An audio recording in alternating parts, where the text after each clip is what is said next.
faith book, the book of faith, the Word of God, the Bible. Magandang gabi sa inyong lahat na maaaring inaabot ng FBK Night ngayong October 21, 2025. Batiin ko muna si Sister Bing Doktor na nagdiriwang ng kaarawan ngayon. And of course, all the October celebrants. Ligayang kaarawan po sa inyong lahat. At enjoy na ba ang lahat sa malamig na simoy ng hangin? Hatid ng hanging amihan. 65 days na lang, Pasko na. Ang pamagat ng mensahe tonight ay Panalangin ko sa habang panahon. Mula po sa talatang 1 Timoteo 2:1-4. Verse 1. Una sa lahat ay isinasamo ko na gawin ang mga paghihiling, mga panalangin at mga pamamagitan at mga pasasalamat patungkol sa lahat ng mga tao. Verse 2. Patungkol sa mga hari at sa lahat ng nasa mataas na katungkulan upang tayo'y mamuhay na tahimik at payapa sa buong kabanalan at paggalang. Verse 3. Ito'y mabuti at kaaya-aya sa paningin ng Diyos na ating tagapagligtas. Verse 4. Na nagnanais na ang lahat ng tao ay maligtas at makarating sa pagkakilala ng katotohanan. 1 Timoteo 2:1-4. Pinakamahalagang gawain sa ating buhay bilang Kristiyano ay ang pananalangin. Ito ang pangunahing paraan para mabuo at mapaunlad ang ating relasyon sa Diyos Amang nasa langit. Gaya ng anumang relasyon, ang pakikipagtalastasan o communication ay may maraming forma. Makikita natin sa Biblia ang iba't ibang kapanahunan ng pananalangin. Mga salitang palagi, walang humpay, sa lahat ng panahon, 3 beses sa isang araw, sa gabi, sa umaga, sa tanghali. 7 beses sa isang araw. Isang magandang sandali bago sumikat ang araw. Pwede rin nating alamin ang iba't ibang lugar kung saan nananalangin. Sa kapulungan, sa pagtitipon, sa iyong silid, sa itaas ng silid, sa tuktok ng iyong bubong, sa templo, sa dalampasigan, sa hardin, sa kama, sa ilang na lugar, sa bawat lugar. Nagpapahayag ito na walang limitasyon sa panahon man, sa lugar man, o sa pamamaraan ng pananalangin. Sa talatang 1 Timoteo 2:1-4, ang talatang ito ay nagtuturo sa mga mananampalataya na bigyan ng prioridad ang pagdadalangin para sa lahat ng tao, lalo na ang mga nasa posisyon o nasa katungkulan. Dahil sa mga sumusunod na dahilan. Number 1, nais ng Diyos na maligtas ang lahat. Pangalawa, nais niya na makilala nila ang katotohanan at ang ipinagkaloob ni Jesus na lubos na katubusan para sa lahat. Kung gayon, ang pananalangin ay dapat pangmalawakan ang saklaw. Ang bawat isa, anuman ang pinanggalingang kalagayan sa buhay, ligtas man o hindi pa ligtas. Hindi ito tungkol sa sino man, kundi na ang lahat ay kasama sa ating mga panalangin. Gamit ang iba't ibang forma ng panalangin, gaya ng mga paghiling, supplication, mga panalangin, prayers, mga pamamagitan, intercession, at mga pagpapasalamat or thanksgiving patungkol sa lahat ng mga tao. So, tunghayan natin ang mga nilalaman ng 1 Timothy 2:1-4. Sa unang verse, makikita natin doon ang prioridad at saklaw, priority and scope. Tingnan natin yan. Binanggit sa pambungad pa lamang ni Paul. Sabi niya, una sa lahat. Inumpisahan ni Paul ang talata sa pagbigkas ng na binibigyan ng mataas na prioridad ang panalangin. Una sa lahat, first and foremost, pray. Ano ang pinaka-prioridad mo o pinaka-priority mo sa panalangin? Sinulat ni Paul, sabi niya, ang unang bagay na gusto kong gawin ninyo ay manalangin.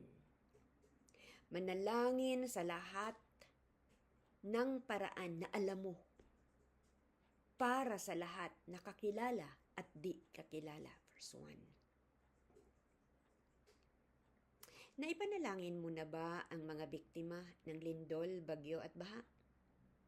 Nung natunghayan mo sa media o kaya sa social media ang mga patungkol sa nangyari sa kanilang buhay, naantig ba ang puso mo to the point that you prayed for them?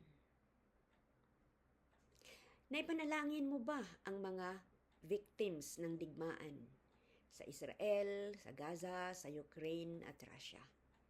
At maging sa iba't iba pang bahagi na maaring hindi natin na nabibigyan ng pansin, but they are going through rough times in wars. Or ang layo naman nila malayo sa bituka natin. Pero priority natin dapat sila sa panalangin. Iisa lang ang mundong ating tirahan. So, number 1 is first and foremost o una sa lahat. Ang pangalawa, isinasamo ko, I urge you, sabi ni Paul. Ito ay isang tuwirang utos. Sino kaya ang inuutosan dito ni Paul? Is it the people in the street? Sila ba yung mga tao sa pamahalaan? Sila ba yung mga tao sa mga tindahan? Sino ang mga inuutusan ni Paul? Alam natin na ang inuutusan niya dito ay ang simbahan. Simbahan ka ba? Meron ka bang relasyon sa Diyos? If so, ikaw ay isa sa inuutusan ni Paul. Isinasamo ko sa iyo, first and foremost, pray. Ano ang kanyang isinasamo? Ang mga paghiling, ang mga pananalangin, ang mga pamamagitan, ang mga pasasalamat. Hindi isang uri lamang ng panalangin, kundi iba't ibang uri ng panalangin na kailangang gawin. Paghiling, supplication, siyempre alam natin yan. Paghingi sa Diyos ng mga kailangan. Alam natin kung personal na buhay, pinapanalangin natin. We know, mga panglahat ng pangailangan natin. Siyempre, the basic needs. But, naipanalangin na ba natin, Lord, maisauli sana ang mga ninakaw na pera sa pamahalaan. Lord, bigyan mo ng kaalaman na makadiyos at matapat na pamumuno sa mga kagawaran ng gobyerno. Lord, Bigyan niyo sila ng kaalaman, kalusugan, at pananalapi itong aming mga kapastoran at mga lingkod ng Diyos. Tugunin mo ang kanilang mga pangangailangan. Do you pray? Have you prayed? Kadalasan, napaka-myopia ng ating paningin na hindi natin makita ang mga pangangailangan ng ating kapwa, lalong-lalo na kahit na yung mga nananungkulan. Kasi we feel, well, they have all the power. Well, they have all the riches. Ako nga dito ako nga yung aba. Yung mga pastor natin, gaano natin sila na ipapanalangin? The reason why ang lakas ang tindi po ng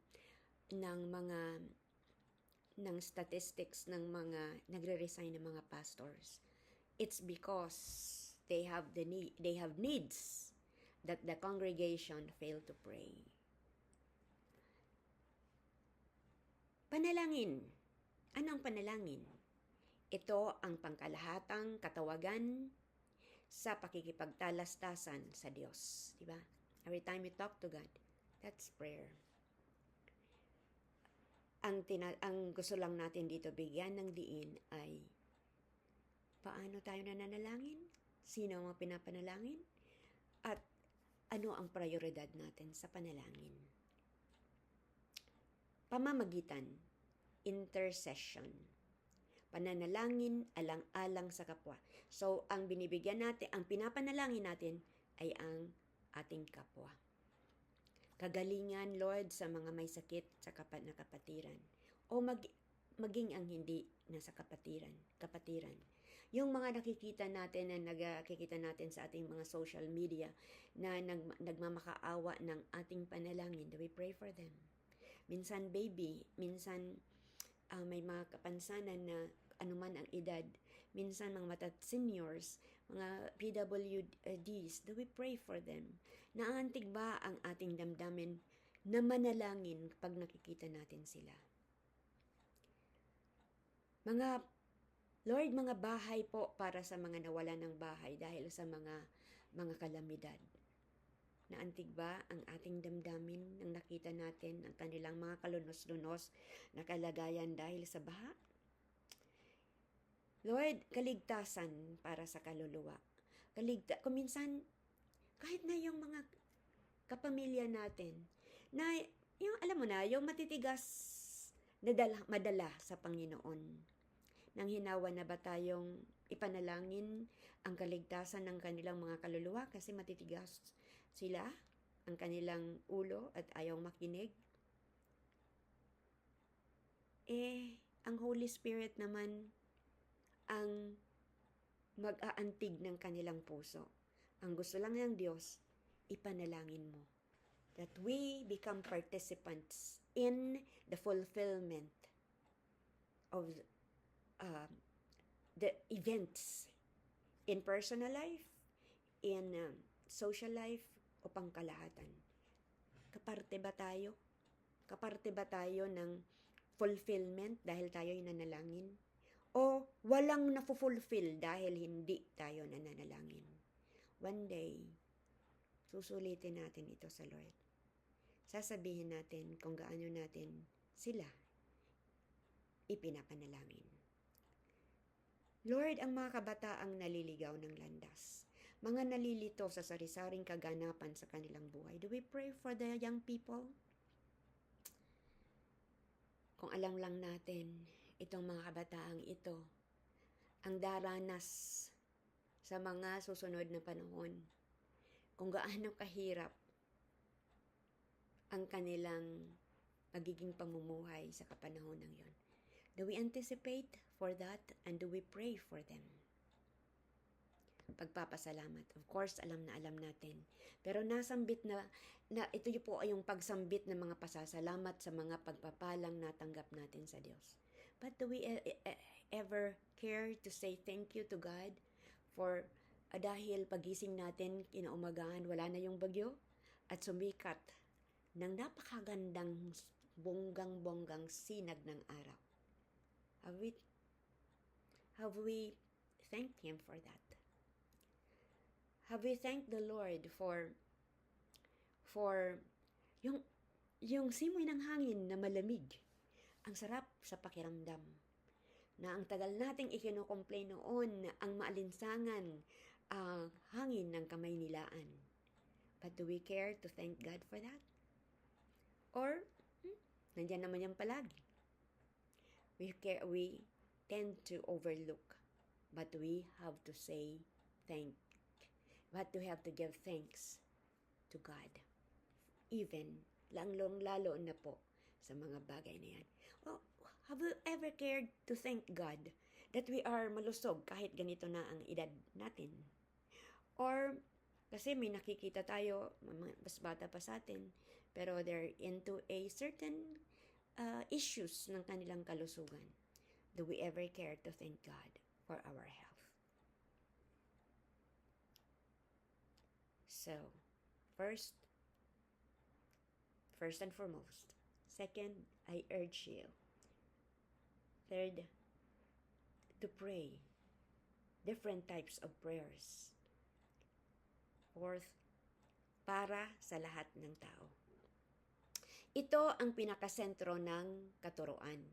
Ito ang pinakasentro ng ipinapamanhik sa atin ni Paul. Nagpapahayag na dapat magkaroon ng malaking puso at malawak na listahan ng panalangin na kasama ang lahat. Ang ligtas man o di paligtas, ang mga nasa loob ng simbahan o nasa labas man ng pamilya ng Diyos. We pray for them para sa lahat ng tao. Kasama po sila dyan. Alright. So, yan. Let's go to verse 2. Ano naman ang mga bagay-bagay na makikita at ipinapakita sa atin dito ni Paul sa kanyang sinulat? Ito po yung mga tiyak, talagang specifically na binigkas ang mga tiyak na nasa kapangyarihan. Those who are in power. Mga hari at sa lahat ng nasa mataas na katungkulan. Gumawa si Paul ng mga tiyak at mahalagang puntos na pananalangin ang mga nasa mataas na katungkulan. Kasama ang mga namumuno sa gobyerno. Kapanalig man tayo o hindi. Ang pananalangin para sa mga namumuno ay isang tiyak, specific, regular na obligasyon ng simbahan. Minsan nakakalungkot talaga, hindi na may mention to sa simbahan. We just pray for our ministries, we pray for our own needs, but we neglect to pray for the government. Pero po, ito, pinapaalalahanan tayo ni Paul. We have to pray specifically for those who are in the government. Lalo na, itinuturing na ang pamahalaan ay isang banal na handog para sa pagpapanatili ng kaayusan. Diba ba? So if we don't pray for them, wala tayong karapatan humingi sa kanila ng kung ano-ano ng katinuan. Diba? So let's pray first. Let's intercede first for them. Sa panahong iyon, yung pong kapanahunan ni Paul during this time na sinusulat niya itong sulat kay Timothy. Kasama sa panalangin ang tanyag at malupit at koraptong emperador gaya ni Nero. Nagpapahiwatig na sakop ng katuruan o anang kautusan o ng pagpapamanhik ang lahat ng mga namumuno anuman ang kanilang karakter. Murderer man sila, mapang-api man sila, kailangan silang ipanalangin. May reklamo ka ba sa pamahalaan o mga politiko? Kung gusto mo ng matinong gobyerno, kailangan mong manalangin para dito.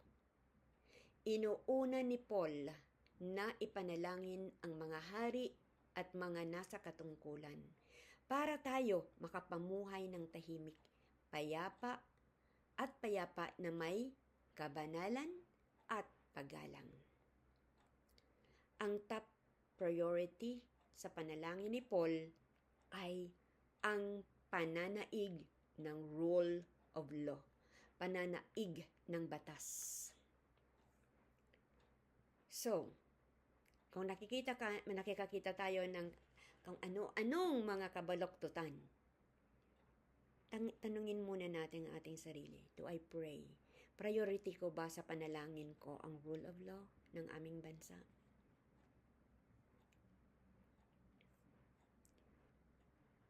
Next, pangalawa dito sa verse 2 ay ang layunin. Ang layunin ay para sa matiwasay at makadiyos na lipunan upang makapamuhay ang mga mananampalataya ng tahimik at payapa.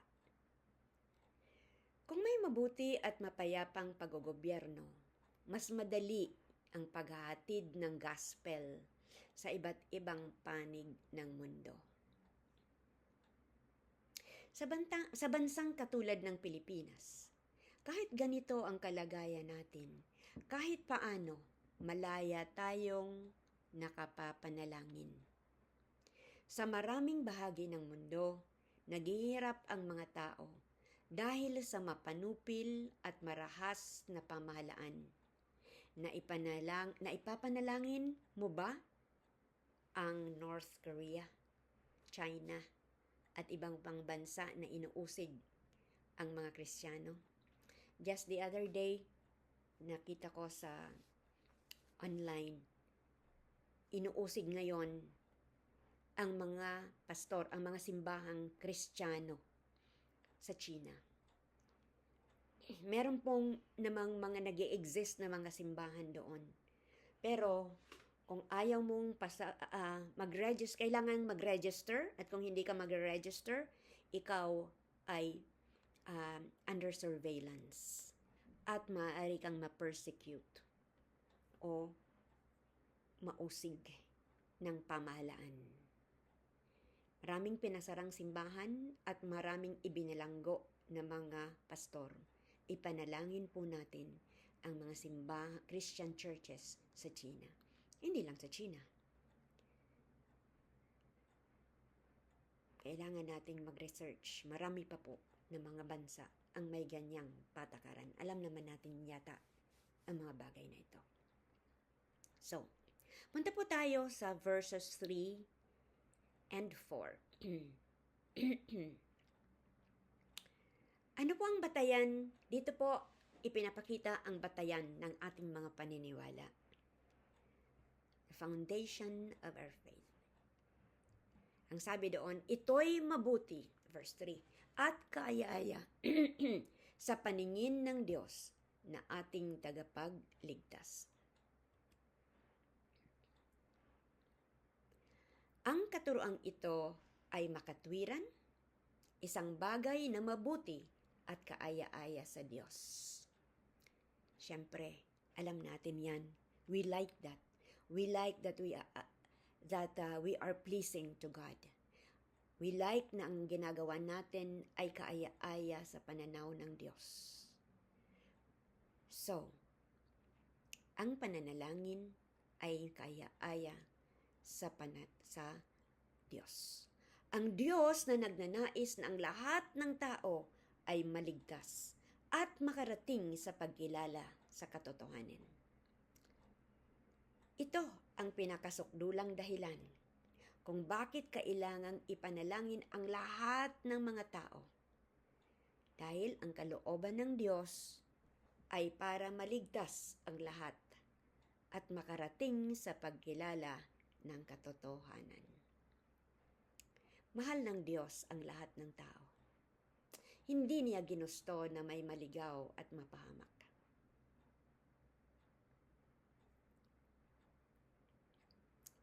Paano natin ito ang lahat maisasabuhay? Number 1, pahabain mo ang listahan ng iyong pananalangin. Yung mga ipinagpipray, ipinapanalangin.